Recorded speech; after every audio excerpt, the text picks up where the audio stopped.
Hello friends, ఈ వీడియోలో మనం తెలుసుకోబోయే టూల్ ఏంటంటే సిమెట్రీ టూల్. నాకు చాలా సందర్భాల్లో నన్ను అంటే ఈ టైం కన్స్ట్రెయిన్ నుండి చాలా త్వరగా బొమ్మ వేయాల్సి వచ్చినప్పుడు ఈ సిమెట్రీ టూల్ అనేది నన్ను చాలా సందర్భాల్లో కాపాడిందని చెప్పుకోవచ్చు. ఫోటోషాప్ మనం అందరం చూస్తూ ఉంటాం. ఇందులో టూల్స్ కూడా మనకి ఇంచుమించు అందరికీ తెలుసు. కానీ కొన్ని టూల్స్ని మనం ఓవర్లుక్ చేస్తూ ఉంటాం. అలాంటి ఒక పవర్ఫుల్ టూలే ఈ సిమెట్రీ టూల్. ఇది మనం ఒకవేళ టైం కన్స్ట్రెయిన్ చాలా ఉండి మనం అర్జెంటుగా బొమ్మ గీయాల్సి వస్తే, అంటే వితిన్ మినిట్స్లో 15 మినిట్స్, 30 మినిట్స్, 60 మినిట్స్లో మనం మన టాస్క్ని కంప్లీట్ చేయాల్సి వచ్చినప్పుడు నేనైతే కంపల్సరీ ఈ సిమెట్రీ టూల్ని వాడి క్యారెక్టర్ డిజైన్స్ కానీ లేదా ఈ కాన్సెప్ట్ ఆర్ట్ కానీ చేస్తూ ఉంటాను. ఇది దీన్ని సరిగ్గా వాడాల్సిన పద్ధతిలో వాడటం నేర్చుకుంటే ఇది చాలా అద్భుతాలు క్రియేట్ చేస్తుంది. అలాగే చాలా స్పీడ్గా మనం ఆల్మోస్ట్ డబుల్ స్పీడ్లో మనం మన టాస్క్ని కంప్లీట్ చేయొచ్చు. అయితే చిన్న విషయం ఏంటంటే, ఇలా కంప్లీట్గా ఈ సిమెట్రీలో అన్ని బొమ్మలు వర్కౌట్ కాకపోవచ్చు. కానీ మనం దీంట్లో కొంత ప్రాక్టీస్ చేస్తే ఎలాంటి బొమ్మలు ఈ సిమెట్రీలో బాగా వేయొచ్చు అనేది మనకే అర్థమవుతుంది. అలాగే ఈ కంప్లీట్గా సిమెట్రీ కొన్ని చోట్ల అంత బాగా అనిపించకపోవచ్చు. అప్పుడు మనం ఏం చేయాలంటే, ఈ 90% ఈ సిమెట్రీలో వర్క్ చేసిన దాని మీద ఒక 10% మనం చిన్న అడ్జస్ట్మెంట్స్ చేసి, అంటే ఈ సిమెట్రీని బ్రేక్ చేసి కనుక మనం ఆ డ్రాయింగ్ని వాడగలిగితే అది చాలా అద్భుతంగా ఉంటుంది. ఇక ఆలస్యం చేయకుండా ఈ సిమెట్రీని ఉపయోగించి నేనైతే ఈ బొమ్మని కేవలం ఒక గంటలోనే వేయగలిగాను. సో ఇంతకంటే త్వరగా కూడా వేయచ్చు, లేదా ఇంతకంటే కొంచెం టైం ఎక్కువ తీసుకోవచ్చు. కానీ ఈ సిమెట్రీ అనేది ఖచ్చితంగా మనకి ఒక టైం సేవర్ అని చెప్పచ్చు. మనం ఈ బ్రష్ని సెలెక్ట్ చేసుకున్నప్పుడు ఇది ఈ విధంగా మనకి ఈ పైన టూల్ బార్లో ఒక బటర్ఫ్లై లాంటి లోగో లాగా కనిపిస్తుంది. దీని మీద మనం క్లిక్ చేసినట్టయితే మనకి ఆప్షన్స్ వస్తాయి. వర్టికల్గా మనం ఈ ఇమేజ్ని వర్టికల్గా మనం చేయాలా లేదా హారిజంటల్గా చేయాలా అనే ఆప్షన్స్ వస్తాయి. సో ఇక్కడ నేను వర్టికల్గా సెలెక్ట్ చేసుకున్నాను. సెలెక్ట్ చేసుకున్న తర్వాత ఈ విధంగా మనం ఒక పక్కన గీస్తే అదే ఆటోమేటిక్గా వేరే పక్కన మిర్రర్ ఇమేజ్ లాగా వస్తూ ఉంటుంది. సో ఈ రకంగా మనం క్యారెక్టర్స్ని చాలా సులువుగా గీసుకుంటూ వెళ్ళొచ్చు. ఇక్కడ ఉదాహరణకి ఈ కార్టూన్ క్యారెక్టర్స్ని చేసి చూపిస్తున్నాను చూడండి. చాలా సులువుగా ఇలా మనం ఎన్ని క్యారెక్టర్లైనా క్రియేట్ చేసుకుంటూ వెళ్ళొచ్చు. అయితే దీనికి మనం కొన్ని పరిమితమైన పోజులు సెలెక్ట్ చేసుకొని చేస్తే బాగుంటుంది.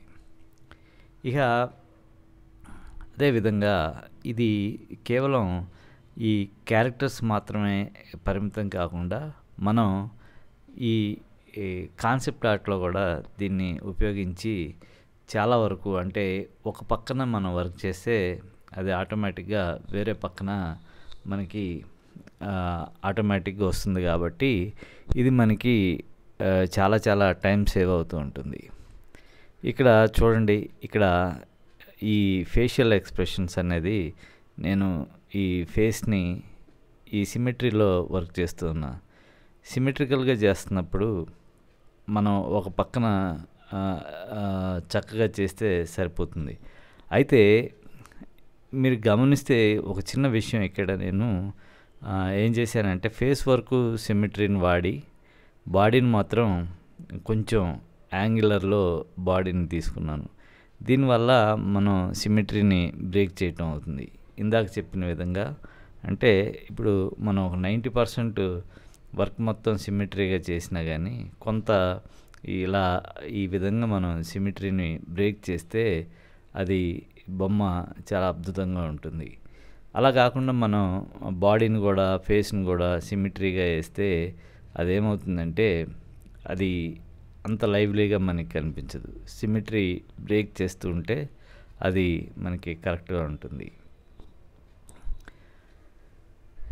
ఇక ఈ రకంగా చేసేటప్పుడు మరొక విషయం ఏంటంటే, ఈ సిమెట్రీని మనం ఆన్ ఆఫ్ చేసుకుంటూ కూడా వర్క్ చేస్తూ ఉండొచ్చు. అయితే ఇలా ఆన్ ఆఫ్ చేస్తున్నప్పుడు ఒక్కోసారి మనం అంటే ఇమేజ్ని కొంచెం అటు ఇటు కదిల్చినప్పుడు ఈ రిజిస్ట్రేషన్ మార్క్ అనేది మనకి మిస్ అయ్యే అవకాశం ఉంది.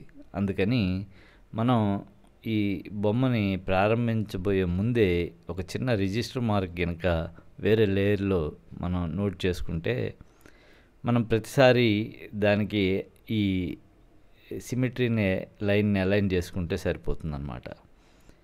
సో అప్పుడు మనకి బొమ్మ అటు ఇటు కదిలినా మళ్ళీ మనం సిమెట్రీలో వర్క్ చేసుకోవడానికి ఎటువంటి ఇబ్బంది ఉండదు. నేను గతంలో చెప్పినట్టుగానే ఇది నిజంగా చాలా చాలా మనకి టైంని సేవ్ చేస్తూ ఉంటుంది.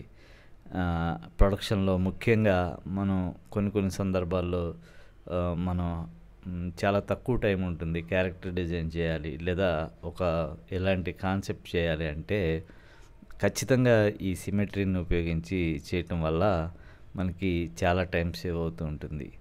అలాగే ఈ సిమెట్రీలో చేసేటప్పుడు మనకి ఈ ప్రపోర్షన్స్ ఇవి అడ్జస్ట్ చేసుకోవటం కొంత ఇబ్బందిగా ఉన్నప్పటికీ అది మనం ఆన్ ఆఫ్ చేసుకుంటూ ఈ ప్రపోర్షన్స్ ఒకవేళ మార్చుకోవాలంటే మార్చుకొని మళ్ళీ ఈ సిమెట్రీని ఫాలో అయ్యి చేస్తూ ఉంటే మనకి ఈ బొమ్మ అనేది చాలా స్పీడ్గా అయిపోతుంది.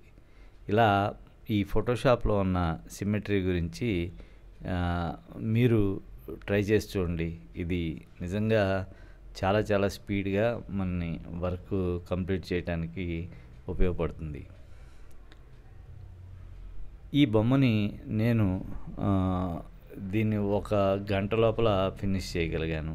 అంటే ఇది ఇంకా ఫాస్ట్గా కూడా చేయొచ్చు, ఇంకా కొంచెం స్లోగా టైం పట్టొచ్చు. కానీ మొత్తం మీద మన స్పీడ్ తోటి మనం కంపేర్ చేసుకుంటే ఇది ఖచ్చితంగా మనం వేయగలిగిన స్పీడ్ కంటే డబుల్ స్పీడ్లో ఇది ఈ బొమ్మని మనం కంప్లీట్ చేయొచ్చు. అయితే చిన్న ప్రాబ్లం ఏంటంటే ఇది అన్ని రకాల పోజెస్కి ఈ సిమెట్రీ పనికిరాకపోవచ్చు. అంటే ఇప్పుడు క్యారెక్టర్ యాటిట్యూడ్స్ ఇలాంటివి చేసేటప్పుడు ఫేస్ వర్క్ చేయగలుగుతాం, కానీ బాడీ ప్రపోర్షన్స్ అనేవి మళ్ళీ మనం సొంతగానే వేసుకోవాల్సి ఉంటుంది. అలా కాకుండా క్యారెక్టర్ డిజైన్ అంటే ఇప్పుడు స్ట్రైట్గా నిలబడిన ఒక క్యారెక్టర్ని చేయటం లాంటివి అయితే ఈ సిమెట్రీ అనేది చాలా చక్కగా ఉపయోగపడుతుంది. కొన్ని క్యారెక్టర్లకి అంటే ఈ స్ట్రాంగ్ క్యారెక్టర్లు ఉంటాయి, ఈ బాస్ క్యారెక్టర్లు లేదా ఈ కార్టూన్ క్యారెక్టర్స్ ఇలాంటివి ఈ క్యారెక్టర్ డిజైన్లో స్ట్రైట్గా మనం నిలబెట్టి ఈ సిమెట్రీ తోటి వేసే అవకాశం ఉన్న క్యారెక్టర్స్ అన్నిటినీ మనం ఈ విధంగా ప్రాక్టీస్ చేస్తూ ఉంటే మనకి చక్కటి ఫలితాలు వస్తూ ఉంటాయి. అలాగే ఈ సిమెట్రీని ఉపయోగించి మీరు కూడా కొన్ని బొమ్మల్ని ట్రై చేసి చూడండి. ఇది మీకు నచ్చినట్టయితే ఈ వీడియోని లైక్ చేయండి, షేర్ చేయండి. నేను మరిన్ని మంచి టాపిక్స్ తోటి మరిన్ని వీడియోల్ని మీ ముందుకు తీసుకొని రాబోతున్నాను. ఇప్పటివరకు మీరు ఇంకా ఈ ఛానల్ని సబ్స్క్రైబ్ చేసుకోకపోతే దయచేసి వెంటనే సబ్స్క్రైబ్ చేసుకోండి. అలాగే ఈ వీడియోలో నేను వాడిన బ్రష్ అనేది ఇది ఆల్మోస్ట్ ఈ రౌండ్ బ్రష్నే వాడాను. అంటే ఫోటోషాప్లో డిఫాల్ట్గా వచ్చే రౌండ్ బ్రష్ని ఈ బొమ్మను వేయటం జరిగింది. ఇంకా ఇంటోస్ 4 అనే పెన్ ట్యాబ్లెట్ని ఈ బొమ్మ వేయటం కోసం ఉపయోగించాను.